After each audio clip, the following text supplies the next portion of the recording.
So, informal learning, no, I'm sorry, formal learning, we'll start there, can be your traditional, as I said, it's very structured, it's just traditional Monday through Friday, K through 12 schooling.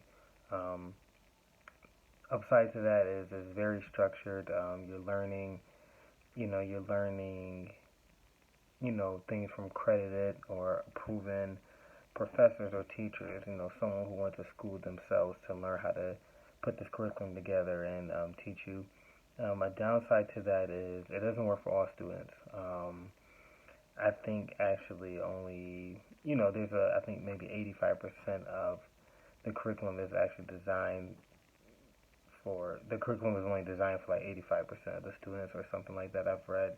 That means 15% of the kids is not understanding what's going on, so that can be a downside. Um, Informal learning is like community-based learning, as the reading says. So you have things like churches and going to mass and things like that. For me, an informal learning example is like on-the-job training. Even at my news station at my job, I went through um, I went through training to learn how to use a camera work. Let's say I think that's a good example of non-formal training. I'm sorry, not informal, non-formal. Um, the upsides the upsides to non-formal training is it's something a little more flexible as the reading states. And it's less time consuming. I mean, you're not spending 12 years in training like you are in school or, K through 12 or something like that, or 4 years in college. Like, not, it's, meant to be quick. It's like, hey, you know, pick this up now, and then you'll learn the rest as you go on.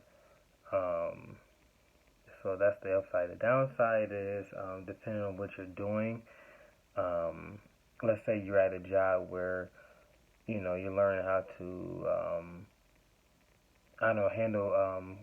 You're at a hotel and you're learning how to handle private files from customers, like their credit card information and things like that. But you're, but the thing with non-formal training, anybody could be training you. So I could be getting trained from someone who's only been at work for a couple of weeks themselves. That actually happens sometimes, and everything is just not as credited and solid as it can be all the time. Informal training is something that you learn on the is like learning on a day-to-day basis. I could take that to sports. I'm playing sports and I'm learning. I'm basically teaching myself as I play basketball. Let's say I'm teaching myself, my opponent's strengths and weaknesses and stuff like that. Um, the downside to informal training, you can pretty much be boxed in. Everything informal training is from me or my environment, so I'm not getting anything from any outside source.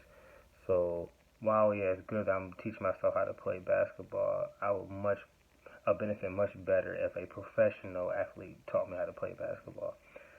Online training, online learning, I should say, like what we're doing now.